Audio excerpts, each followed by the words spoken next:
Хамас соопшти дека пуштил две заложнички, мајка и ќерка американски државјанки од хуманитарни причини. Како што објави израелскиот весник Харец, нивното ослободување е со посредство на Катар. Веста ја потврди и од канцеларијата на израелскиот премиер Бенјамин Нетањаху. CNN пак повикувајќи се на извор кој е запознат со преговорите, јави дека мајката била во многу лоша здравствена состојба и оти заедно со нејзината ќерка се предадени на Црвениот крст. За сега не е познато дали двете американски државјанки од Газа ќе влезат во Израел или во Египет. Станува збор за Џуди Дранан и нејзината 17 годишна ќерка Натали, двете од Чикаго, кои завршиле во заложништво додека биле во посета на роднини во Кибуц во Јужен Израел.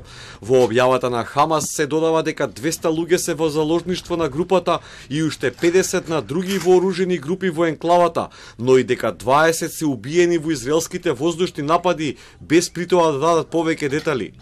Во меѓувреме египетски работници работат на поправање на штетата на премиот Рафа, направена од израелското бомбардирање во изминатите денови. За влез на дозволените 20 камиони со хуманитарна помош во Газа, американскиот претседател Џо Бајден изрази уверување дека оштетениот автопат наскоро ќе биде асфалтиран за помошта за цивилите да може да влезе во енклавата за најдоцна 48 часа.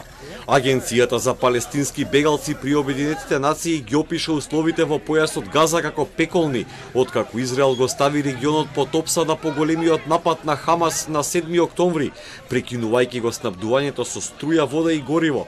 Светската здравствена организација предупреди дека во моментов во Газа се дистрибуираат само 3 литри вода по глава на жител дневно, а минималната дневна потреба од вода за пиење, лична хигиена и готвење изнесува најмалку 100 литри. ولا بنزين ولا غاز ولا سولار ولا حاجة.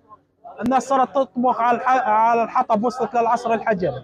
И додека Западот се обидува да спречи проширување на овој конфликт, страдањата на палестинците во Газа продолжуваат. Израел продолжува да бомбардира цели на Хамас, а во тие воздушни напади досега загинаа повеќе од 3700 лица во Газа, откако Хамас го изврши досега најголемиот напад во Израел на 7 октомври, убивајќи 1400 лица, а околу 200 цивили и војници беа земени како заложници.